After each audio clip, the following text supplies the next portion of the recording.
Welcome to all of you. सभी का स्वागत है आपके इस ऑनलाइन प्रोग्राम में। मुख्यमंत्री अभ्युदय योजना में सभी का स्वागत है, सभी का वेलकम है।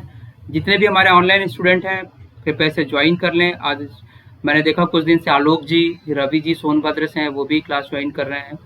सुहासिनी, शुभी, सौम्या, प्रखर, निखिल, आदित्य, अजीत, अनुराग, ठीक है, गुड़िया, वैष्णवी, सभी क्लास ज्वाइन कर लें। आप लोग 2-3 मिनट में क्लास ज्वाइन कर लें तो क्लास स्टार्ट किया जाए। देखिए आज नया टॉपिक स्टार्ट करूंगा मैं, नए टॉपिक की बात करेंगे तो कुछ उसके बेसिक्स की बात करेंगे और ये टॉपिक भी मान के चलिए 2 या 3 लेक्चर में खत्म हो जाएगा, ठीक है। उसके बाद हम लोग नए इसके नेक्स्ट टॉपिक पे आ जाएंगे। तो जल्दी जल्दी क्लास ज्वाइन कर लें, आप लोग क्लास ज्वाइन कर लें। Good evening to all, good evening, very good evening, good evening Shubhi, good evening Saumya, Vaishnavi, गुड़िया।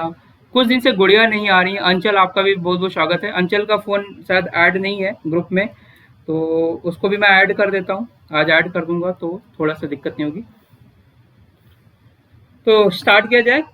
अच्छा, आप लोग अपने दोस्तों को भी जो आप इस योजना में जुड़े हुए हैं, आपके क्लास ले रहे हैं मिर्जापुर के स्टूडेंट, उनको अगर आपके पर्सनल फ्रेंड है वो, तो उन्हें भी इस लिंक को शेयर कर दिया कीजिए और उनको भी बोलिए क्लास लेने के लिए, क्योंकि ये क्लास आप लोगों के लिए ही स्टार्ट की गई है, ठीक है। तो आप जिसका ही देखिए, सिंपल सी बात है, यहाँ की टैग लाइन है पढ़ेगा उत्तर प्रदेश तो बढ़ेगा उत्तर प्रदेश। आप पढ़ना स्टार्ट करें और पढ़ाई तभी होगी जब आपका बगल वाला भी पढ़ना स्टार्ट कर दे, है ना सुबी।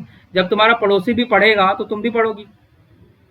इसलिए अपने दोस्तों को भी बताइए, जिसको नहीं जानते वो उनको भी बता दीजिए। तो उससे क्या होएगा, आपका भी ग्रोथ होगा और उनका भी ग्रोथ होगा, ठीक है। तो स्टार्ट किया जाए, चलें आगे बढ़े, लेक्चर को स्टार्ट करें। चलिए, तो पहली चीज थोड़ा सा मैं चैप्टर के बारे में बता दे रहा हूं। देखिए केमिस्ट्री का ये जो टॉपिक है पीरियाडिक टेबल, इसे आप हिंदी में आवर्त सारणी भी बोलते हैं, आवर्त सारणी, ठीक है। तो आवर्त सारणी की आज हम बातें करेंगे। मैं अखिल श्रीवास्तव, केमिस्ट्री की फैकल्टी, मिर्जापुर अभ्युदय ग्रुप से आप सभी का स्वागत करता हूं और कोशिश करूंगा कि आपको केमिस्ट्री जो मैं बता रहा हूं उससे ज़्यादा, एक तो उससे ज़्यादा कभी पूछा ही नहीं जाएगा, ये तो निश्चित रहिए, उससे ज़्यादा कभी क्वेश्चन नहीं आएगा। साथ साथ मैं आपको क्वेश्चंस भी करा देता हूँ प्रीवियस ईयर का, सो दैट आपको थोड़ा आइडिया भी लगे।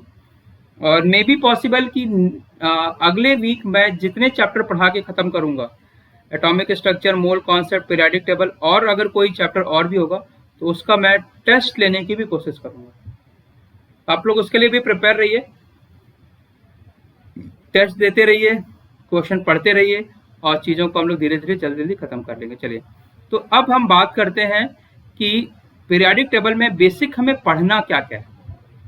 मेन कॉन्सेप्ट मैं बता देता हूँ जहाँ से क्वेश्चन आते हैं, ठीक।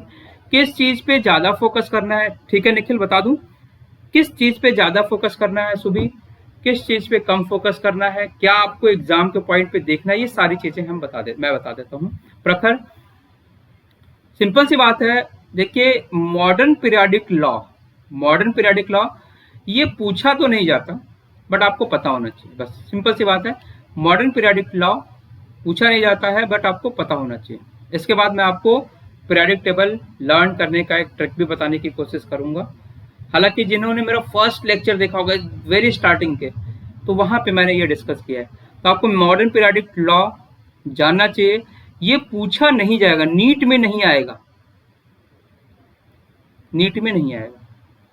लेकिन ये क्वेश्चन आपका, अगर आप 11th के स्टूडेंट रहे होंगे तो आपको जरूर पूछा जा सकता है। Nomenclature of element with atomic number greater than 100, ये भी आपके सिलेबस में है। अभी तक मैंने देखा नहीं है कि नीट में इससे क्वेश्चन आए हैं, बट फिर भी आपको इसको पढ़ना चाहिए। ये नीट के बेसिस पे थोड़ा सा इंपॉर्टेंट है, बहुत ज़्यादा तो इंपॉर्टेंट नहीं है बट थोड़ा सा है।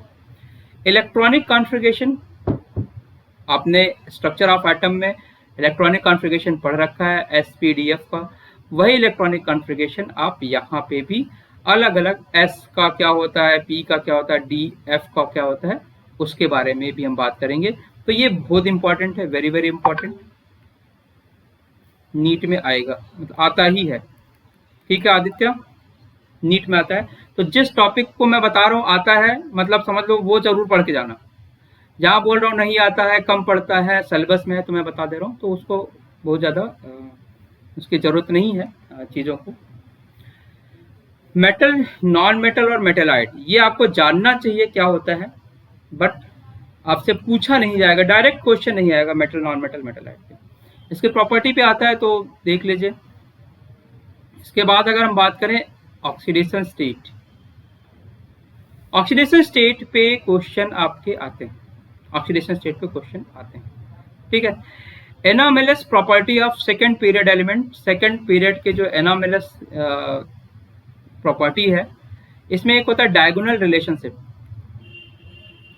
Diagonal relationship. अब यूपी बोर्ड का कोई बच्चा हो तो बताइए, इसे शायद विकर्ण संबंध बोलते हैं क्या, जो ऐसे ऐसे मतलब उसके डायगोनल पे होता है, उसमें एक रिलेशन होता है। तो ये anomalous property of second group, इसमें डायगोनल रिलेशनशिप जरूर पढ़िएगा, इस पे क्वेश्चन आते हैं, ये नीट में काफी इंपॉर्टेंट है, नीट में पूछा जाता है। इसके बाद आपको periodic trends and chemical reactivity पढ़ना है, पीरियोडिक ट्रेंड्स। अच्छा, इसका हिंदी आप लोगों को पता है, ऑक्सीकरण अवस्था, और इसका एनामेलस अलग सा प्रॉपर्टी शो करता है, उसकी बात हम करते हैं। पीरियोडिक टेबल और केमिकल रिएक्टिविटी, ये देखिए बड़ा इंपॉर्टेंट टॉपिक है, आप लोग इसे टिक भी कर लीजिए। साथ साथ आप कोशिश ये किया कीजिए ना कि एक पेज और एक पेन और कॉपी लेके बैठा कीजिए, सो दैट नोट्स भी बनाते चले साथ में। ठीक है, नोट्स बनाते रहेंगे तो आपके लिए फायदा होगा। तो periodic trends and chemical reactivity, इस पे भी हमें फोकस करना है। अब पीरियोडिक ट्रेंड्स में क्या क्या है, क्या क्या पूछा जाएगा, इसको हमें ध्यान रखना है। पीरियोडिक ट्रेंड्स में देखिए एटॉमिक रेडियस, आयनिक रेडियस, इस पे मैक्सिमम टाइम पे नीट में क्वेश्चन आता है, श्योर एंड शॉर्ट क्वेश्चन है कि नीट में क्वेश्चन आएगा ही आएगा। ठीक है, इसके बाद आयनाइजेशन इंथैल्पी या आयनाइजेशन एनर्जी, इसे हिंदी में बोलते हैं आयनन विभव, आयनन विभव, इस पे भी क्वेश्चन आते हैं। एटॉमिक रेडियस मतलब परमाणु का त्रिज्या, और आयनिक रेडियस मतलब आयन्स का त्रिज्या। शिल्डिंग इफेक्ट इसमें बहुत ही इंपॉर्टेंट पार्ट है, इससे भी नीट में क्वेश्चन आते हैं। शिल्डिंग इफेक्ट या इसे आप बोलते हैं स्क्रीनिंग इफेक्ट, इसको हिंदी में बोलते हैं आवरण प्रभाव, आवरण प्रभाव, इस पे भी क्वेश्चन आते हैं और इससे ध्यान से पढ़िएगा। बेसिकली क्या है, समझना है आपको, समझ लेंगे तो चीजें कहीं भी दिक्कत नहीं करेगा, है। इसके बाद electron gain enthalpy, ionisation potential के बाद इलेक्ट्रॉन गेन इंथैल्पी, इससे भी नीट में डायरेक्ट क्वेश्चन आते हैं। आवरण प्रभाव या शील्डिंग इफेक्ट पे कभी ऐसा क्वेश्चन नहीं आता कि क्या है, लेकिन इसका कॉन्सेप्ट कभी कभी पूछा जाता है थ्योरी के फॉर्म में, तो इसको ध्यान रखिए। इलेक्ट्रोनेगेटिव एलिमेंट के बारे में आपको पता होना चाहिए, इसकी कोई बहुत ज्यादा थ्योरी नहीं आती है, बट इलेक्ट्रोनेगेटिव एटम कौन सा है, उसकी किधर इलेक्ट्रोनेगेटिविटी का ऑर्डर होता है, बढ़ता है घटता है। और थोड़ा सा आपने अगर ध्यान दिया होगा तो ये ज्यादातर टॉपिक आपके 10th में है भी, है ना, तो इस चीज को आप लोग थोड़ा सा फोकस कीजिएगा। 10th से ज्यादा नहीं है, अगर आपने 10th डेप्थ में पढ़ा हो तो, जैसे मान लीजिए आपने 10th में कोई नेशनल लेवल की प्रिपरेशन की है, NTSC की प्रिपरेशन की है, कुछ बच्चा ओलंपियाड की प्रिपरेशन करता है, कुछ बच्चा JSTSC की प्रिपरेशन करता है। ठीक है, ये नेशनल क्या बोलते हैं उसे, राष्ट्रीय प्रतिभा खोज, वैज्ञानिक प्रतिभा खोज हिंदी में नाम होता है एग्जाम का। अगर उन्होंने सीरियसली पढ़ाई की होगी तो ये सारी चीज़ें पढ़ी होंगी, और नहीं पढ़ा होगा तो आप लोग पढ़ लीजिए, 10th में ये है, ये सारी चीज़ें, है ना। तो ये इतने टॉपिक आपको ध्यान देने हैं, इतनी चीज़ों को पढ़ना है। ये पहले तो ये हो गया टॉपिक का ओवरव्यू। अब अगर मैं बात करूं इस चैप्टर से कितने क्वेश्चन आते हैं नीट में, तो इस चैप्टर से आपके डायरेक्ट तो एक क्वेश्चन आएगा, डायरेक्ट एक क्वेश्चन आएगा। बट इनडायरेक्टली अगर आप बात करें किसी किसी दूसरे पीरियड में, किसी किसी दूसरे ग्रुप में देखें तो एक क्वेश्चन वहां से भी आता है। तो टोटल जो इसका वेटेज है 2 क्वेश्चन का है, 2 क्वेश्चन से ज़्यादा नहीं आता। तो कहाँ कहाँ से आएगा ये मैंने आपको बता दिया है, उससे ज़्यादा पढ़ने की जरूरत नहीं है। तो 2 क्वेश्चन आएगा इसमें, एटॉमिक रेडियस देख लीजिए, आयनाइजेशन पोटेंशियल देख लीजिए, इलेक्ट्रॉन गेन एंथैल्पी देख लीजिए, बस इसी से काम, इलेक्ट्रॉनिक कॉन्फ़िगरेशन देख लीजिए, इतनी चीज़ ध्यान रखिए, इससे हो जाएगा, है ना। तो उसके बाद जो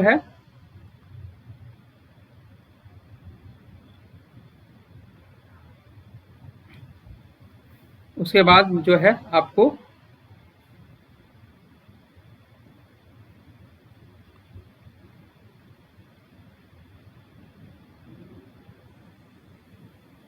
एक मिनट थोड़ा सा,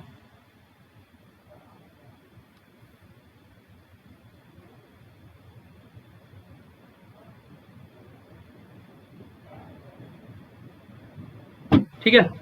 तो ये चीज़ आप थोड़ा सा ध्यान दीजिए कि क्या क्या आपको करना है ना। तो अब हम आते हैं थोड़ा पीरियोडिक टेबल। तो क्या पीरियोडिक टेबल आपको स्टार्टिंग से बता दूं, एटलीस्ट कहानी तो बता ही देता हूं पूरा, तो आप लोग को याद रहेगा। प्रखर, शिवपूजन, पीरियोडिक टेबल स्टार्टिंग से बता दूं, क्या हुआ, कैसे डिस्कवर हुआ, क्या क्या सोचा गया, बता देता हूँ स्टार्टिंग से। सुबह आपको स्टार्टिंग से बता देते हैं क्लास का, ठीक है। तो देखिए स्टार्टिंग में ये बस एक मेरा क्वेश्चन है, क्या आप लाइब्रेरी में गए हैं, क्या आप अपनी लाइब्रेरी में गए हैं? और अगर कहीं लाइब्रेरी में ना गए हों तो अगर आप कभी बनारस आते हैं तो बनारस में बीएचयू है, बीएचयू का नाम आपने जरूर सुना होगा, बनारस हिंदू यूनिवर्सिटी। इसमें इसमें एक सेंट्रल लाइब्रेरी है, केंद्रीय लाइब्रेरी बोलते हैं उसे, ठीक है। तो सेंट्रल लाइब्रेरी में जाइए, यहाँ मैं एक बार गया था, मुझे लगता है कम से कम इसमें कुछ नहीं तो 2 से 3 लाख बुक तो होगी, कम से कम 2 लाख बुक होगी, ठीक है। लेकिन अगर आप लाइब्रेरियन से चले जाइए, उससे पूछे कि साइंस की बुक, मुझे केमिस्ट्री की बुक चाहिए, मान लीजिए आपने केमिस्ट्री की एक बुक मांगी, रेमंड चैंग एक बुक आती है रेमंड चैंग की, उसको मांग लीजिए। पाउला ब्रूस की एक बुक आती है, उसको मांग लीजिए। क्लैडन की बुक आती है, उसको मांग लीजिए। तो क्लैडन, पाउला ब्रूस, रेमंड चैंग, ये सब बेसिकली आईआईटी में जो बच्चा प्रिपरेशन करता है उसको हम लोग वहाँ बताते हैं उससे, और रिकमेंड भी करते हैं कि अच्छी बुक है वो, ठीक है, पाउला ब्रूस। तो अगर आप पाउला ब्रूस बुक का नाम बताएंगे ना, तो आपको लाइब्रेरियन क्या करेगा, बोलेगा भाई इस रो में चले जाओ, यहाँ पे चले जाओ, यहाँ से तीसरी रो में जाओगे, उसमें चौथे उसमें देखोगे तो तुम्हें कुछ कुछ दिखेगा, यहीं पे पाउला ब्रूस मिलेगी। तो समझिए कि आपको लाइब्रेरियन ने 1 लाख बुक में से आपकी जो बुक है उसको बता दिया। तो इसका मतलब ऐसा नहीं कि उसको सारा बुक याद है, उसने इस तरह से अरेंज किया है कि उसकी अरेंजमेंट से उसे थोड़ी सी हेल्प मिली कि ये चीज ऐसे ऐसे हो जाएगी, ठीक है। तो ये था आपका ये आपका था, जैसे सेंट्रल लाइब्रेरी की आप बात करें, तो जब लाइब्रेरी की आप बात करते हैं तो ऐसे ऐसे अरेंजमेंट होती है बुक्स की, और उस बुक्स के अरेंज करके आप उन चीज़ों को समझ के अपनी चीज़ों को जैसे लाइब्रेरियन करता है, ऐसी सेम चीज़, ऐसे ही सेम चीज़ क्या हुआ प्रखर, कि जब एलिमेंट डिस्कवर होने लगे, ठीक है ना, कि जब एलिमेंट डिस्कवर होने लगे,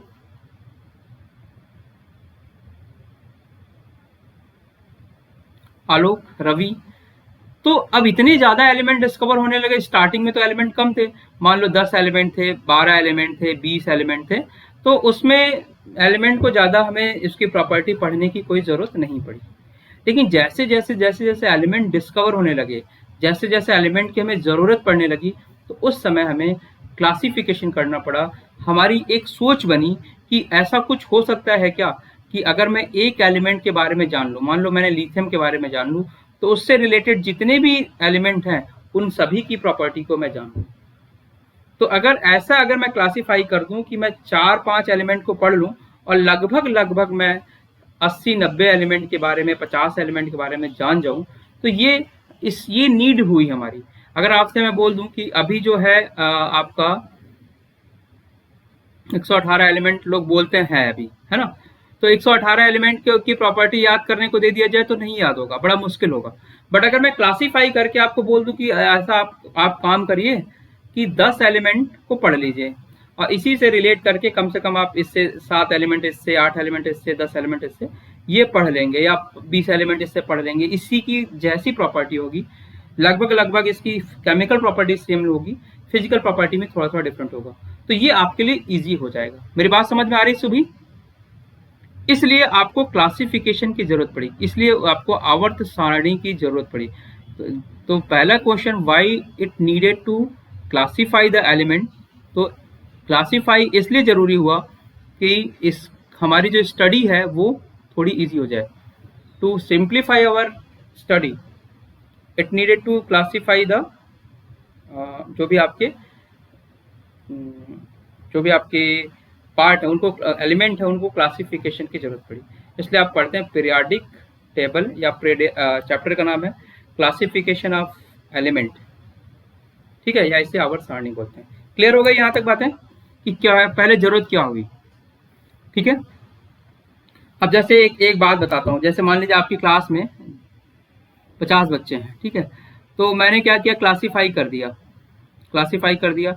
एक रो में पूरे लंबे बच्चों को बैठा दिया, दूसरे रो में सारे मोटे बच्चों को बैठा दिया, तीसरे रो में सबसे छोटे बच्चों को बैठा दिया, चौथे रो में सबसे इंटेलिजेंट बच्चों को बैठा दिया। ऐसे ऐसे करके रो डिवाइड कर दी। तो मैं देखूंगा कि जब भी मैं इसके पीछे जा रहा हूं तो मुझे सबसे लंबा बच्चा मिल रहा है, एटलीस्ट उस रो का तो सबसे लंबा बच्चा मिलेगा, यहाँ उस रो का सबसे मोटा बच्चा मिलेगा। ये बात अलग है कि मोटा भी हो सकता है, लंबा भी हो सकता है, ये बात अलग है, बट ऑलमोस्ट प्रॉपर्टी हमें सिमिलर मिलेगी। जो इंटेलिजेंट बच्चे होंगे उसके पीछे भी इंटेलिजेंट, उसके पीछे भी इंटेलिजेंट, सारे इंटेलिजेंट बच्चे मिल जाएंगे, है ना। तो ये हमें अब मुझे अगर एक बच्चे की प्रॉपर्टी पता चल गई, मान लीजिए इसकी पता चल गई, इसकी पता चल गई और इसकी पता चल गई, तो लगभग लगभग इसकी प्रॉपर्टी मुझे पता होगी, इसकी प्रॉपर्टी पता हो जाएगी, इसकी प्रॉपर्टी सभी की प्रॉपर्टी पता हो जाएगी लगभग। मैं ये नहीं कह रहा हूँ एग्जैक्ट प्रॉपर्टी पता चल जाएगी, बट अप्रॉक्सीमेट प्रॉपर्टी आपको पता चल जाएगी। यही जरूरत थी हमारे क्लासिफिकेशन की, इसलिए हमने एलिमेंट को क्लासिफाई किया, ठीक है। थोड़ा सा आपने पढ़ा भी होगा 10th में। अब हम दूसरी बात करते हैं। इस क्लासिफिकेशन में जो सबसे पहले एक साइंटिस्ट आया उसका नाम था डोबेनियर। हिंदी में मैं लिख देता हूँ डोबेनियर, ठीक है। इंग्लिश में भी लिख देता हूँ इसको डोबेनियर, तो इसको बस सुन लीजिएगा। डोबेनियर क्या नाम, DOBE,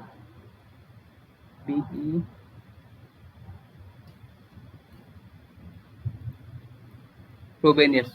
तो डोबेनियस ने सबसे पहले क्लासिफाई किया एलिमेंट को, और इसने एक लॉ दिया जिसका नाम था लॉ ऑफ ट्रायड। इसको आप बोलते हैं डोबेनियस लॉ ऑफ ट्रायड।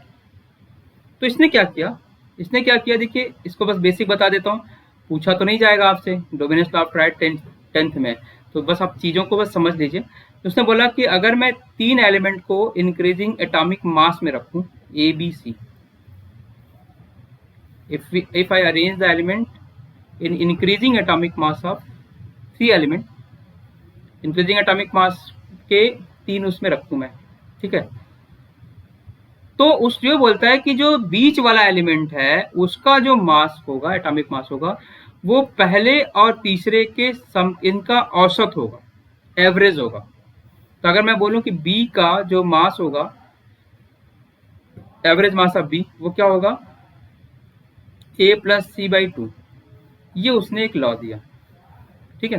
क्या लॉ दिया, पहले ध्यान से सुन लीजिए, इसको पढ़ने की जरूरत नहीं है, बस जितनी चीजें बता रहा हूं उसको सुन लीजिए।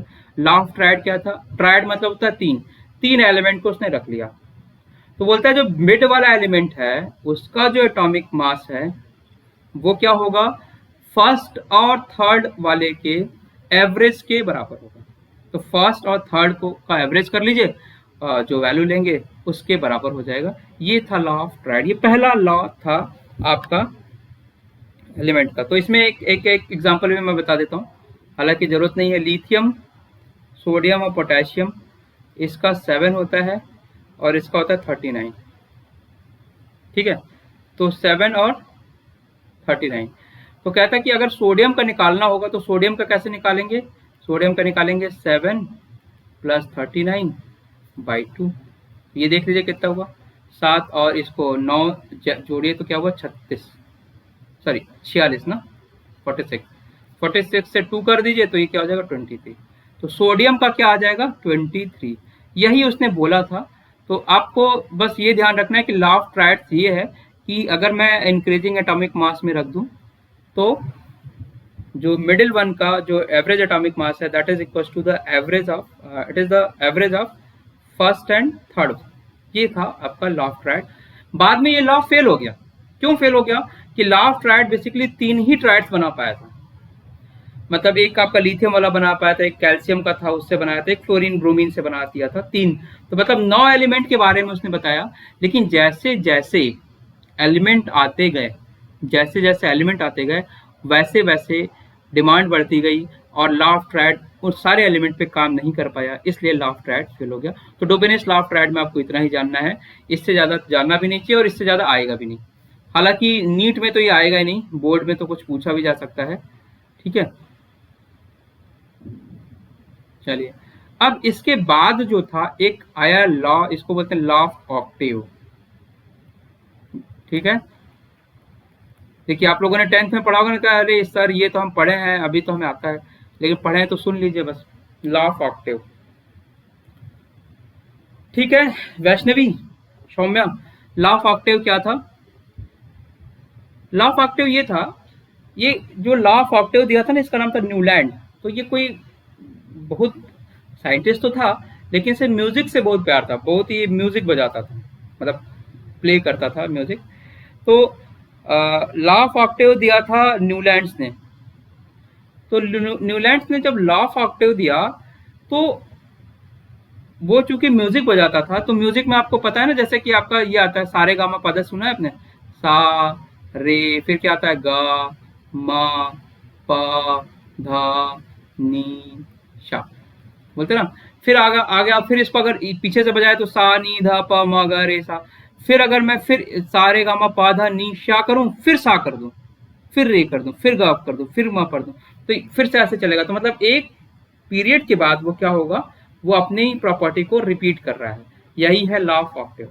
तो उसने ये बोला कि अगर हम एलिमेंट को, जितने नोन एलिमेंट हैं वहाँ उनको इंक्रीजिंग एटॉमिक मास, सभी ने एटॉमिक मास ही बताया है, याद रखिएगा सभी एटॉमिक मास की बात कर रहे हैं, एटॉमिक मास।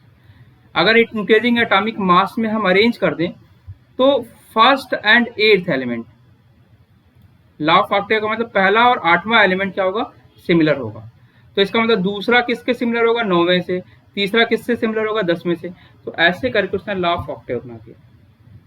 ठीक है, तो उसने कहा कि हर एक पहला एलिमेंट 8वें एलिमेंट से के इक्वल होगा, फिर दूसरा। तो इस तरह से उसने यहाँ पे एक अच्छी बात ये बताई कि मतलब एक सर्टेन टाइम इंटरवल के बाद अगर मैं वापस आऊं तो मैं अपनी प्रॉपर्टी को रिपीट कर रहा हूं। बाद में लॉ ऑफ ऑक्टेव भी गलत हो गया। क्यों? क्योंकि इसने एक बाउंड कर दिया कि हर 8वां एलिमेंट बराबर होगा। बाद में रिसर्च होने लगे, देखे गए तो ये देखा गया कि हर 8वां एलिमेंट तो नहीं बराबर हो रहा है। तो ये भी जाके गलत, क्योंकि उस समय कोई एलिमेंट ज्यादा डिस्कवर भी नहीं हुआ था। ठीक है, तो ये लॉ ऑफ ऑक्टेव भी ज्यादा जाके आगे गलत हो गया, क्योंकि इसे डोवेनियस ने दिया था। अब आपका आता है मेंडलीफ लॉ। ये Mendeleev law of periodic table, ये बड़े इंपॉर्टेंट लॉ है मेंडलीफ लॉ की अगर मैं बात करूं। और इसमें भी 2 तरह के लॉ हैं मेंडलीफ लॉ में। एक तो मॉडर्न पीरियोडिक टेबल का लॉ है और दूसरा एक है जो कि पुराना मेंडलीफ पीरियोडिक टेबल है ना। तो मेंडलीफ पीरियोडिक टेबल की अगर मैं बात करूं तो देखिए मेंडलीफ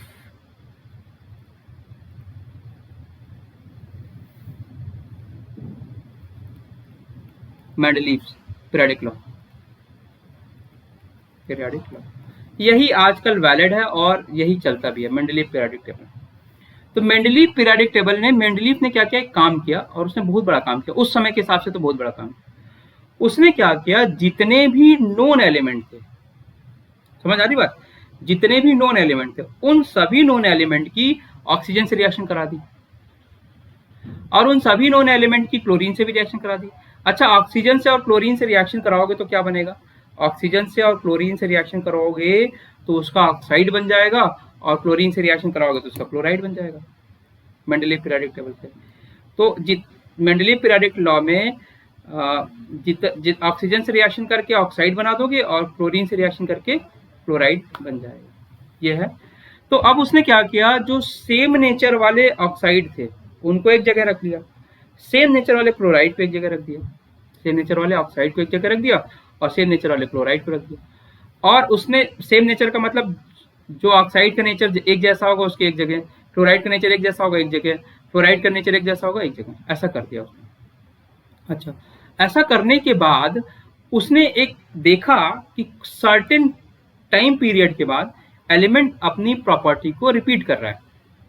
उसने क्या देखा, सर्टेन टाइम पीरियड के बाद वो अपनी प्रॉपर्टी को एलिमेंट रिपीट कर रहा है। जैसा अब इसको, तो उसने एक लॉ दे दिया। उसने क्या लॉ दिया, हालांकि वो ऑक्टेव लॉ जैसा ही है, ऑक्टेव ने क्या किया था गड़बड़ी कि फिक्स कर दिया कि 1/8 के बराबर होगा। उसने ऐसा नहीं कहा, उसने ये बोला कि एक सर्टेन टाइम पीरियड के बाद वो अपनी प्रॉपर्टी को रिपीट करता है। इसी को आप बोलते हैं पीरियोडिक लॉ, जिसे नोन एज पीरियोडिक लॉ, आवर्त का नियम बोलते हैं इसे आवर्त का नियम बोलते हैं हिंदी में, आवर्त का नियम। ठीक है, देखिए आप लोगों को पढ़ाते पढ़ाते काफ़ी चीज़ें मुझे हिंदी वाली चीज़ें भी आ गई हैं, नहीं तो मुझे काफ़ी दिक्कत होती थी स्टार्टिंग में। 1 साल से मैं हिंदी थोड़ा सा पढ़ भी रहा हूँ, अदरवाइज मुझे बहुत ही लिमिटेड आती थी चीज़ें।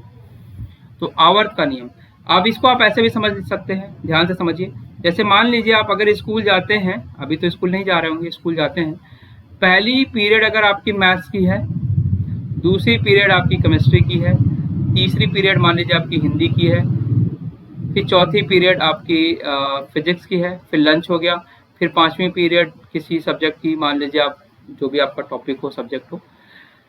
तो अगर आप दूसरे दिन जाएंगे तो क्या दूसरे दिन भी आप पहली पीरियड में मैथ्स पढ़ेंगे, दूसरी पीरियड में केमिस्ट्री पढ़ेंगे, तीसरी पीरियड में जो भी आपका पार्ट है, चौथी पीरियड में जो भी है वो पढ़ेंगे, फिर चौथे दिन भी सेम पढ़ेंगे, फिर 5वें दिन भी सेम पढ़ेंगे।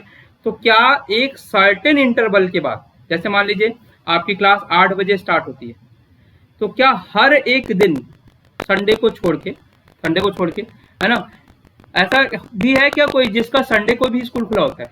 कोई ऐसा है जिसका संडे को स्कूल खुला? संडे को कोचिंग जरूर खुली होती है, स्कूल नहीं खुला होता है, ठीक है।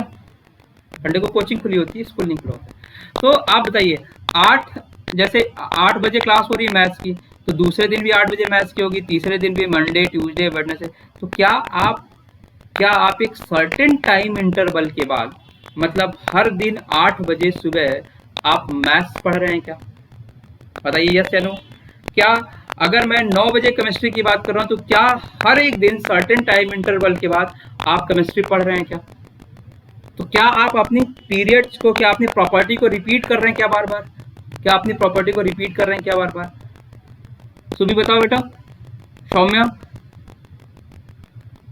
वैष्णवी, रीता, प्रखर, कर रहे हैं ना? इसी को बोलते हैं लॉ ऑफ पीरियोडिक टेबल। तो यही चीज अगर आप लिखें, मतलब मेंडलीफ के लॉ के अकॉर्डिंग, तो मेंडलीफ ने ये बोला, if we arrange the element according to their increasing atomic mass, इसने भी एटॉमिक मास सीखा। If we arrange the element according to their increasing atomic mass, the property of the element are their periodic function, are the periodic function of their atomic mass. The property क्या होगी? Property of element are the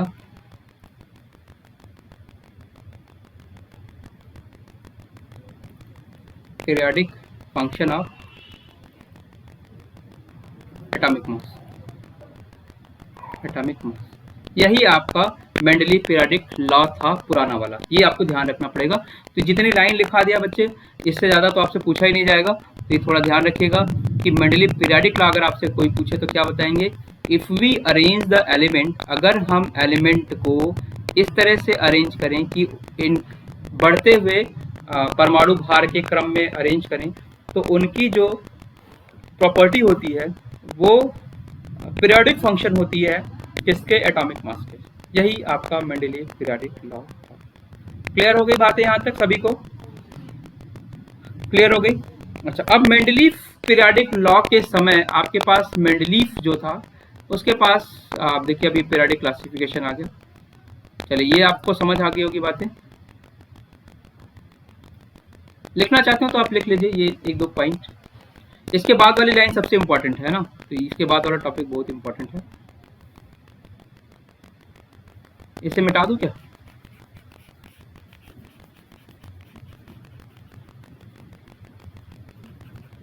तुम लोग बहुत अच्छा करोगे, doctor doctor बन जाओगे, ठीक है, डॉक्टर बन गए, इंजीनियर बन गए, तो बड़ी खुशी की बात होगी। और खुशी की बात होगी तो मिठाइयाँ लेके आ जाना मेरे पास। कौन कौन आएगा, कौन कौन मिठाइयाँ लेके आएगा, जल्दी जल्दी बताओ। अच्छा चलो, इतने लोग आ जाओगे। Thank you, thank you, thank you, thank you to all. क्या आप इलाज भी कर देना फिर फ्री में, डॉक्टर बन जाओगे तो फ्री में इलाज भी तो करोगे।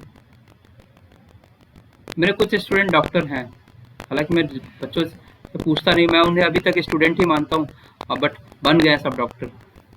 तो मैं पूछता नहीं, हालांकि वो सब बताते रहते हैं कि सर ऐसा करो, ऐसा कर लो। चलो ठीक है, चलिए अब नेक्स्ट हम लोग बात करते हैं थोड़ा मॉडर्न पीरियोडिक टेबल की। ठीक है, तो मॉडर्न देखिए, आप थोड़ी सी बात और समझ लीजिए कि मेंडलीव के समय क्या था, 64 एलिमेंट ही डिस्कवर थे। तो मेंडलीव ने एक काम और किया था, दो तीन लाइन बस सुन लीजिएगा। मेंडलीव ने काम और किया था कि उसने जो अपनी पीरियोडिक टेबल बनाई, जैसे उसने अपनी जो भी पीरियोडिक टेबल बनाई, ये वाला जो पीरियोडिक टेबल है वो मॉडर्न पीरियोडिक टेबल है। ये वाला जो पीरियोडिक टेबल है वो मॉडर्न पीरियोडिक टेबल है। ये वाला पीरियोडिक टेबल मेंडलीव का पीरियोडिक टेबल नहीं है। तो ये वाला पीरियोडिक टेबल में मेंडलीव का जो ये वाली लाइन थी ना, ये वाली लाइन नहीं थी, ये नहीं था। इसके बाद ये वाला पार्ट नहीं था, ये वाला पार्ट नहीं था, नीचे के जो एलिमेंट डिस्कवर हुए अभी ये सब कुछ नहीं था। तो कुल मिला के 64 एलिमेंट ही थे। ठीक है, तो 64 एलिमेंट को जब उसने रिएक्शन करा के रख दिया जगह जगह पे और उनकी प्रॉपर्टी सिमिलर करके रख दी, तो उसने दो तीन खामियां देखी जिसको मेंडलीव खुद भी नहीं सही कर पाया। हालांकि वो जानता था कि उसके अंदर कमी है, लेकिन वो फिर भी सही नहीं कर पाया था। उसको देखो क्या क्या था। पहली जो खामी थी, उसने क्या किया, कुछ कुछ जगह पे एलिमेंट की जगह छोड़ दी थी। जैसे उसने ये वाला पार्ट छोड़ दिया, ठीक है, कहीं कहीं और जगह पे पार्ट छोड़ दिया। मान लीजिए कोई एलिमेंट उसको नहीं मिला तो उसने उसको छोड़ दिया, लेकिन प्रॉपर्टी के अकॉर्डिंग नीचे उसके नीचे जो एलिमेंट था उसका प्रॉपर्टी सिमिलर रखे। जैसे मान लो 13 वाला एलिमेंट मिल गया, 31 वाला नहीं मिला, 39 वाला मिल गया, और दोनों की प्रॉपर्टी सिमिलर है तो उसके नीचे रख दिया। तो मेंडलीफ ने एक नई चीज की कि उसने ये बताया कि हो सकता है कि फ्यूचर में नए एलिमेंट आए जिसकी डिस्कवरी होगी तो यहाँ पे होगा। तो उसने एक नए साइंटिस्टों के लिए एक रास्ता खोला कि जैसे लोग आके क्या करें कि नई नई चीजों को खोजें। ये बहुत अच्छा काम किया मेंडलीफ ने। और उसने उस एलिमेंट का नाम पहले से रख दिया कि मान लीजिए एल्यूमिनियम है तो उसका नाम एक्का एल्यूमिनियम रख दिया, मतलब एल्यूमिनियम के जस्ट बाद में जो चीज आ रही है, ऐसा वो उसने एक्का करके उसका नाम दिया। तो ये सब पूछा नहीं जाएगा, 10th में आपने पढ़ा होगा। तो लेकिन ये उसकी कुछ कुछ कमियां थी कि कुछ एलिमेंट ही नहीं थे उस समय। ठीक, दूसरा उसने जो एटॉमिक मास के टर्म में रखा था ना, एटॉमिक मास के टर्म में रखा था, तो उसने देखा कि कुछ कुछ एलिमेंट को क्या किया जिसका एटॉमिक मास जो था कम था, इंक्रीजिंग एटॉमिक मास में रखना था तो पहले कम रखना चाहिए फिर ज्यादा रखना चाहिए। तो उसने क्या किया, पहले ज्यादा रख दिया फिर कम रख दिया। ऐसा भी किया था उसने, लेकिन उसने प्रॉपर्टी सिमिलर करा दी थी, बस ये एक खास बात थी। ठीक है, तो हम ये बोलते हैं कि कुछ मेंडलीव के समय कुछ कुछ प्रॉब्लम्स थी और मेंडलीव ने उन चीज़ों को रेक्टिफाई करने की कोशिश नहीं की, या वो जानता नहीं था जो भी थी, लेकिन फिर भी उसने एक बहुत बड़ा रोल प्ले किया पीरियोडिक क्लासिफिकेशन में। इसलिए आज भी आप पीरियोडिक क्लासिफिकेशन में मेंडलीव की पीरियोडिक टेबल क्लासिफिकेशन जरूर पढ़ते हैं। ठीक है, अब अब दौर आ गया नए नए लोगों का। तो नए लोगों में कुछ लोगों ने जैसे इनकी प्रॉपर्टी क्यों सिमिलर नहीं हो रही है। अच्छा, उसने जैसे हाइड्रोजन था, हाइड्रोजन को दो प्लेस पे रखते हैं, फर्स्ट वाले में भी रखते हैं और यहाँ पे भी रखते हैं।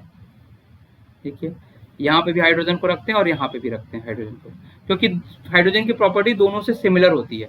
तो ये भी एक्सप्लेन नहीं कर पाया था मेंडलीव, है ना। तो फिर कुछ नए साइंटिस्ट आए जिन्होंने मेंडलीव के पीरियोडिक टेबल में कुछ चेंज कर दिया, और उन्होंने उस चेंज से कई चीजें मेंडलीव की रेक्टिफाई हो गई तो इसी को हम बोलते हैं मॉडर्न पीरियोडिक टेबल या मॉडर्न पीरियोडिक लॉ। ठीक है, इसको क्या बोलेंगे? Modern periodic law. ये आपका आया था, ये आप लोग थोड़ा सा अगर आप एनसीईआरटी पढ़ा होगा आपने तो मॉडर्न पीरियोडिक लॉ मिल जाएगा आपको। आपको ज़्यादा फोकस नहीं करना है। एक साइंटिस्ट का नाम मैं बता देता हूँ, मोजले था, मोजले ने काम किया था मॉडर्न पीरियोडिक टेबल के लिए। Modern periodic law. तो मोजले ने क्या किया, उसने जो एटॉमिक प्रखर बताओ, जो एटॉमिक मास था उसको एटॉमिक मास को कन्वर्ट कर दिया था एटॉमिक नंबर में। बाकी सेम डिक्टो चीज मेंडलीव की उसने लिख दी थी, और इसी को आप बोलते हैं modern form of periodic table. तो modern form of periodic table क्या होगा? इसमें फिर से वही कहानी, if we arrange the element according to their increasing atomic number, the property of element are the periodic function of their atomic number। जो भी एलिमेंट को हम रख रहे हैं उसको एटॉमिक नंबर के अकॉर्डिंग हम रखते हैं, तो आपका जो लॉ बन गया उसी को हम बोलेंगे मॉडर्न पीरियोडिक लॉ। तो ये है आपका मॉडर्न पीरियोडिक लॉ। तो अगर आप लिखना चाहें तो लिख लें, हालांकि पूछा नहीं जाएगा, बट आपको जानना चाहिए कि द फिजिकल एंड केमिकल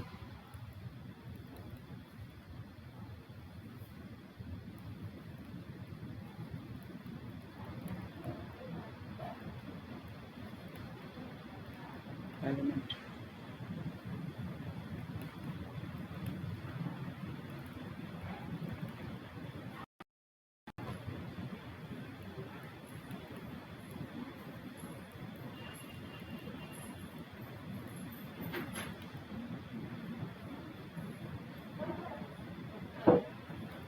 ये आपका लॉ दिया था, ये मॉडर्न पीरियोडिक लॉ है। तो मैं एटॉमिक मास की जगह एटॉमिक नंबर कर दीजिए, तो आपका एटॉमिक नंबर, ये मॉडर्न पीरियोडिक लॉ आ जाएगा। ठीक है, क्लियर है यहाँ तक बातें क्लियर है? अच्छा, अब इसके बाद फिर डिस्कवरी होने लगी और फिर मॉडर्न पीरियोडिक लॉ के बाद आपका एक नया पीरियोडिक टेबल बनाया गया, ये वाला। ठीक है, जिसको आप मॉडर्न पीरियोडिक टेबल बोलते हैं। ये जो पीरियोडिक टेबल है वो किसके बेसिस पे है प्रखर? वो है एटॉमिक नंबर के हिसाब से। तो आपको ये वाला ध्यान रखना है। ये और आप लोग एक काम और करिए कि अपने घर में जहाँ पे आप पढ़ाई करते हैं वहाँ पे एक आप देखेंगे कि मार्केट में 10 रुपए का एक पीरियोडिक टेबल मिल जाता है, बड़ा सा, इतना बड़ा सा पीरियोडिक टेबल मिलेगा। जिस टेबल पे आप पढ़ते हैं वहीं पे ऐसे रख दीजिए। ठीक, आप पढ़ते रहिए, कभी आपको कुछ फंसता है तो पीरियोडिक टेबल को ऐसे नजर करते डालते जाइए, फिर देखिए, फिर उसको ऐसे डालते रहिए, तो आपको धीरे धीरे चीजें याद हो जाएंगी। सबसे बेटर तरीका है, और विद इन द मंथ आपको चीजें याद हो जाएंगी। आप अगर इनऑर्गेनिक वाला पार्ट पढ़ते हैं तो भी आप इनऑर्गेनिक के चीजों को यहाँ से आप बना सकते हैं। जैसे गन मेटल का फॉर्मूला पूछता है, और आपको जर्मन सिल्वर का फॉर्मूला पूछता है। सब पीरियोडिक टेबल में छोटे छोटे एक जगह पे लिख लीजिए और उसको धीरे धीरे याद कीजिए। मेडिकल में कम से कम आपके 5 क्वेश्चन ऐसे बन जाएंगे। 5 क्वेश्चन की बात कर रहा हूँ मैं। सिर्फ पीरियोडिक टेबल खरीद लीजिए, एक पेपर, व्हाइट पेपर ले लीजिए, जो नई चीजें मिले उसको पीरियोडिक टेबल से देख के अटैच करके लिखते जाइए बस। जैसे यहाँ पे जगह है तो यहाँ पे लिख सकते हैं। ठीक है, तो ये पहले तो पीरियोडिक टेबल की बात कर लेते हैं। ठीक, तो सबसे पहले तो मैं आपको पीरियोडिक क्लासिफिकेशन में जो बातें करूंगा, पहले मैं आपको इसे याद करा देता हूँ। याद करा दूं 5 मिनट में, 5 मिनट में याद करा देता हूँ। ठीक है, इसे 5 मिनट में याद कर लो सारे बच्चे। पीरियोडिक टेबल 5 मिनट में याद करना है। ठीक है, देखो यहाँ क्या लिखा है, hydrogen, lithium, sodium, potassium, rubidium, caesium, francium. Element का पहले नाम बता रहा हूँ मैं, beryllium, magnesium, calcium, strontium, barium, radium, scandium, titanium, vanadium, chromium, manganese, iron, cobalt, nickel, copper, zinc, boron, aluminium, gallium, indium, thallium, carbon, silicon, germanium, tin, lead, nitrogen, phosphorus, arsenic, antimony, bismuth, oxygen, sulphur, selenium, tellurium, polonium, fluorine, chlorine, bromine, iodine, astatine, helium, neon, argon, krypton, xenon, radon. ठीक है, ये तो element का नाम मैंने बता दिया आपको। एलिमेंट के नाम के साथ साथ आपको क्या करना पड़ेगा, इसको याद भी करना पड़ेगा। ठीक है, इसको क्या करना पड़ेगा, आपको याद भी करना पड़ेगा। तो आप इसको याद ऐसे करिएगा, देखिए इसको बेरिलियम मैग्नीशियम को याद कीजिएगा, बेटा मांगे कार स्कूटर बाप रोए, लिख लीजिए इसको। Beryllium magnesium calcium strontium barium radium, बेटा मांगे कार स्कूटर बाप रोए। ये एक ट्रिक है, निमोनिक्स है, उसके तरह निमोनिक्स की तरह याद कर लीजिए। बाल गंगाधर तिलक, बाल गंगाधर तिलक का नाम सुना है ना, तो देखिए BAL बाल गंगा इंडियन तिलक, बाल गंगाधर तिलक है तो बाल गंगाधर तिलक जो थे वो इंडियंस थे, यहाँ लिखेगा बाल गंगा इंडियन तिलक, BAL बाल गंगा इंडियन तिलक, लिख लीजिए इसे, बाल गंगा इंडियन तिलक, बाल गंगा इंडियन तिलक।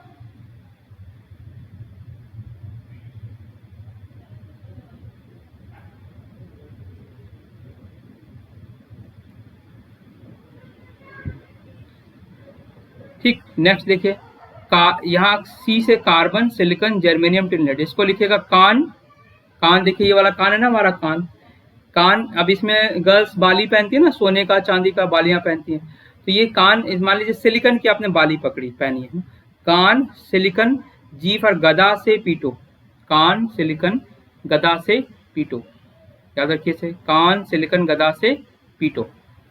ठीक है, 15th वाले ग्रुप को याद रखो, 15th वाले ग्रुप को आदित्य, इसे Nana Patekar, N for nitrogen, P से पाटेकर, नाना पाटेकर ऐश्वर्या सब बेकार, नाना पाटेकर ऐश्वर्या सब बेकार, याद रख लो इसे फटाक से। ऑक्सीजन सल्फर सिलीरियम टिलीरियम पोलोनियम, इसको आप याद करो, उससे टिपो, किससे टिपना है, उससे टिपो, यहाँ टिपना आपको क्या करना है, उससे टीपो या 1 सेकेंड सीना टीना पूजा, जो आपको समझ में आए, इसको दो तरह से आप याद कर सकते हैं, उससे टीपो, देखो उससे टीपो, oxygen selenium tellurium polonium, sorry oxygen sulphur, उससे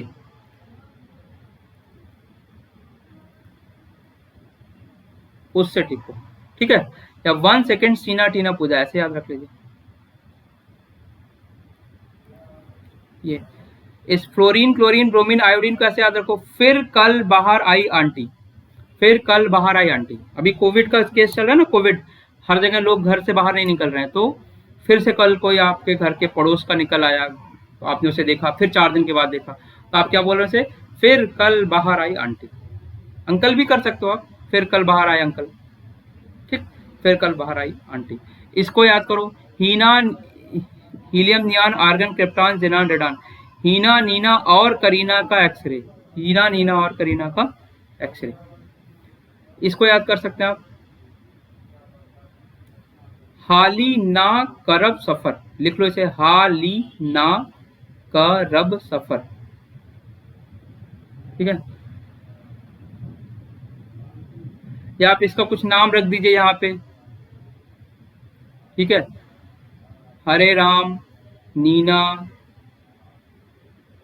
हरे राम लीना, और ये क्या लिख लो, नरेश कानपुर, कानपुर बाराबंकी से फरार, हरे राम लीना और NA से कोई नाम रख लीजिए, कानपुर से कानपुर बाराबंकी से सब फरार, ऐसा रख लो, या हाली ना करब सफर। हो गया ना, 5 मिनट में याद हो गया, 5 मिनट में याद हो गया ये सारी चीजें, 5 मिनट में याद हो गया। तो ये हो गया, देखिए पीरियोडिक टेबल आपको 5 मिनट में याद करा दिया मैंने। अब मैं पीरियोडिक टेबल के कुछ बेसिक चीजें बताऊंगा, और एक चीजें और बता देता हूँ 5 मिनट में, उसके बाद हम, सो दैट अगली क्लास में मैं आपको इसके पीरियोडिक ट्रेंड्स के बारे में बता सकूं, और 1-2 क्लास में ये चैप्टर को खत्म कर सकूं, ठीक है। तो ध्यान से सुनिएगा, क्या सभी को समझ आया जो अभी मैंने बताया, अच्छा लगा कि कैसे कैसे याद करेंगे। स्कैंडियम टाइटेनियम वैनेडियम, इसको आप 1-2 बार लिखेंगे तो याद हो जाएगा, इसकी कोई बहुत निमोनिक्स नहीं है, इतना निमोनिक्स याद कर लीजिए। और अगर आप इतना याद कर लेंगे और आप मुझे किसी क्लास में बताएंगे हाँ सर हो गया मेरा, तब मैं आपको इसका निमोनिक्स बताऊंगा। पहले इसके निमोनिक्स याद कर लीजिए, फिर आप बोलेंगे तो मैं इसका निमोनिक्स भी बता दूंगा, ठीक। निमोनिक्स तो सभी का है, इसका भी, बट उसकी जरूरत नहीं है।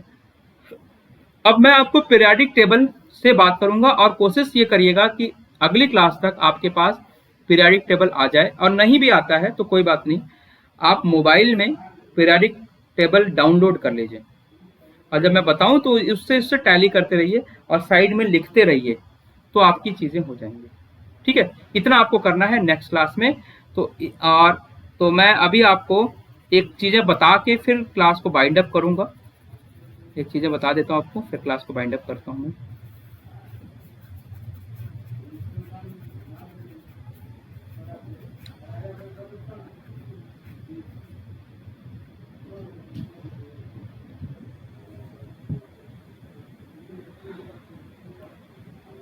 देखते हैं क्या हुआ, एक कहानी बता देता हूँ। क्या हुआ कि जब एलिमेंट एक एलिमेंट था 108, ये देखिए यहाँ पे, इसका नाम 108 कहाँ गया, कहाँ गया, नहीं ये नहीं था।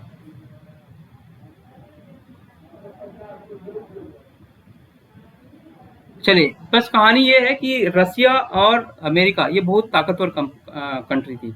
रसिया अभी थोड़ा सा कमजोर हो गया, लेकिन स्टार्टिंग में वर्ल्ड की दो हस्तियां होती थी, दो हस्तियां होती थी। तो उसमें रसिया का एक साइंटिस्ट था जिसने एक एलिमेंट को डिस्कवर किया। ठीक है, उसी एलिमेंट को डिस्कवर कर दिया अमेरिका के साइंटिस्ट ने।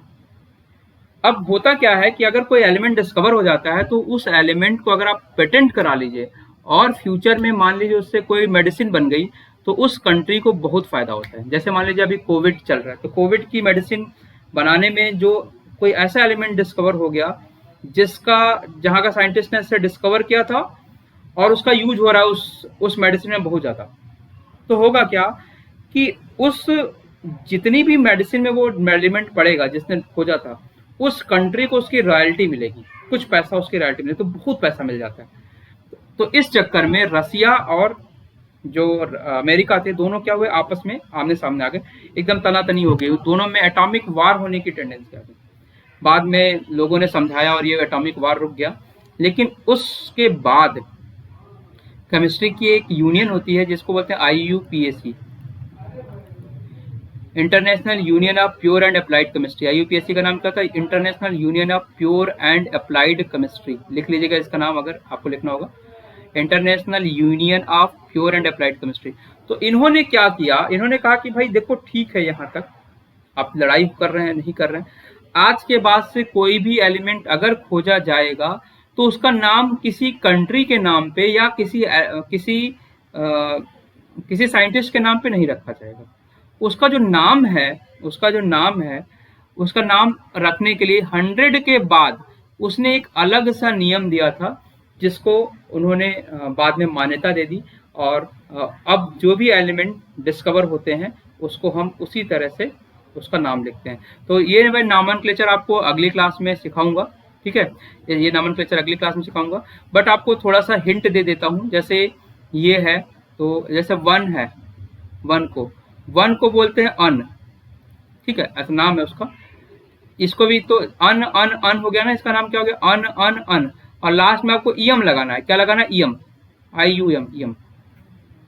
ठीक, तो इसका नाम क्या होगा, अन अन अनियम, ऐसा नाम बता दिया इसका, अन अन अनियम।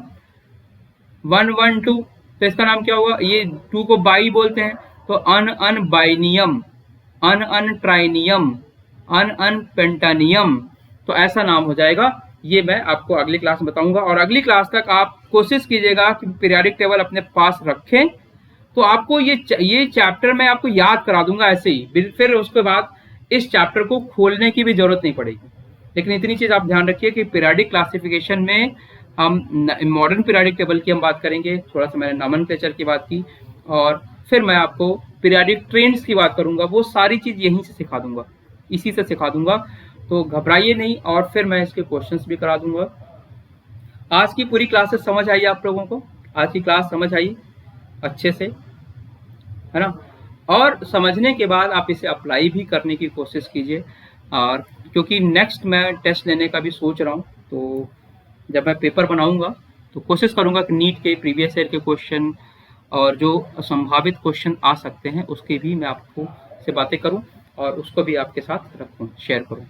तो दूसरी चीज कि कितने बच्चे ऐसे हैं जो टेस्ट देना नहीं चाहते, कि टेस्ट सभी देना चाह रहे हैं।